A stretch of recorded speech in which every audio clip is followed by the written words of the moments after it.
Can all be well down in the fragrant dell of Montecito? I wonder. The Duke and Duchess of Sussex have made their first public appearance together in months, no doubt hoping to silence increasing speculation about the state of their marriage, their future together and their mutual career as saviors of the world, or whatever it is that they do out there in their fantasyland of compassion and creative activations.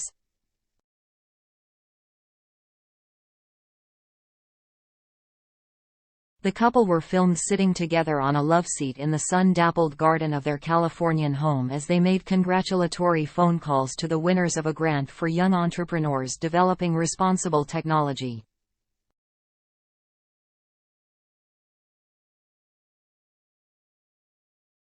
If this show of togetherness was supposed to quash rumors, it had the opposite effect on me.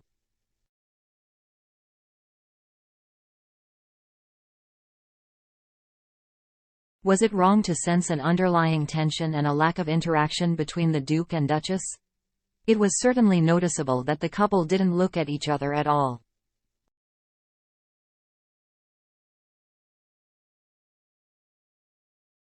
Well, Harry gazed at Meghan, but she kept her eyes down and never looked at him, not once.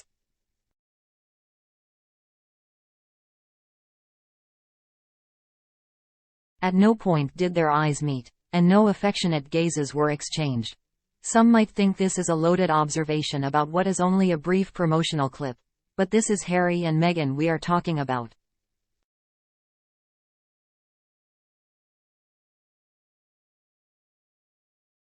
Since day one, their every public appearance has been characterized by a glutinous show of overt affection.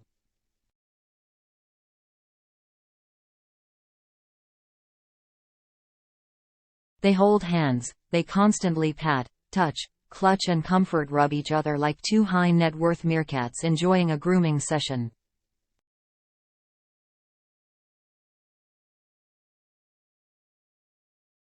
They delight in showing the world their delight in each other, even if that delight is not always entirely reciprocated in a wholly delightful way.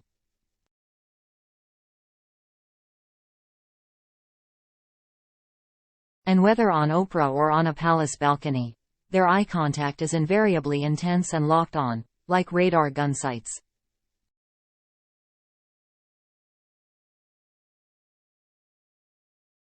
Indeed, Meghan often makes a point of gazing at Harry with the kind of molten adoration you'd expect from a Renaissance nun who has just seen a vision of God in a stained glass window.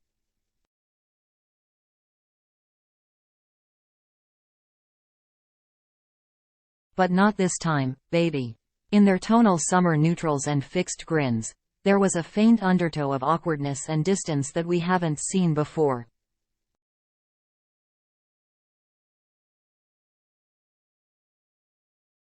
I want to be honest.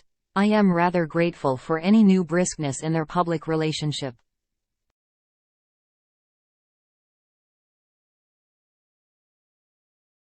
There have been too many moments in the past when Harry and Meghan's adolescent pawings and moony-spoony behavior has made even an old romantic like me feel the urge to purge into the nearest sick bag.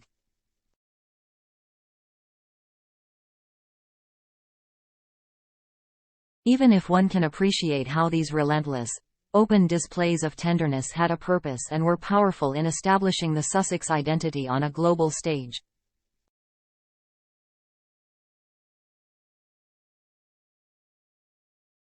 After all, Harry and Meghan built their brand on love, on being the heroic, loved-up couple who fled from the oppression of wealth, privilege and monarchy to build a brave new world built on the very same wealth, privilege and monarchy they had crossed an ocean to escape.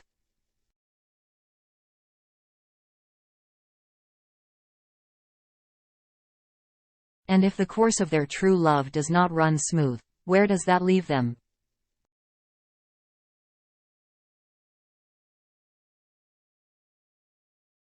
Tomorrow is Meghan's 42nd birthday, and I wonder what she will be reflecting upon as she blows out her candles in California.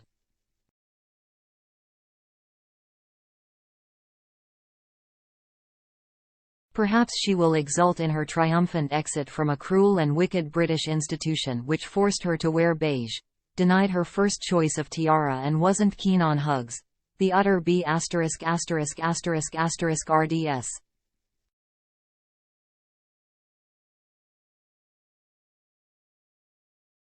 Perhaps her mind will turn once more to that momentous New York night in May, when the infamous near-catastrophic car chase resulted in an utterly catastrophic negative shift in public perception of the Sussexes.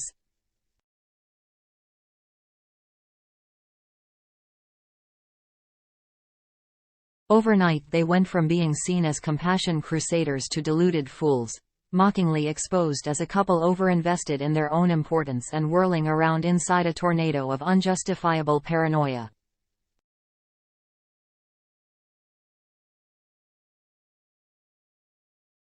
It was a seminal moment which resulted in more bad publicity, including cancelled broadcasting projects and being called grifters by a Spotify executive.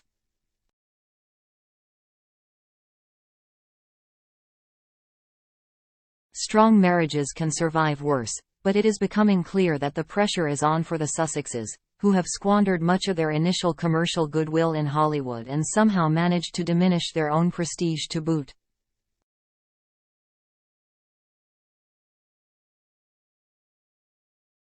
The popular narrative about their relationship has always depicted Harry as the poor husband, forced to obey the demands of his ambitious wife. But being married to a privacy-obsessed monomaniac like him is surely no picnic, either.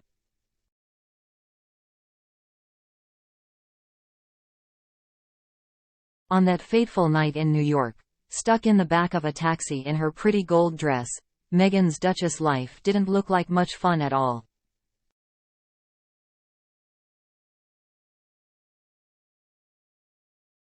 Of course, maybe all this speculation is wrong-headed and unfair. Maybe too much is being made of a short film clip that is supposed to be a celebration of good works.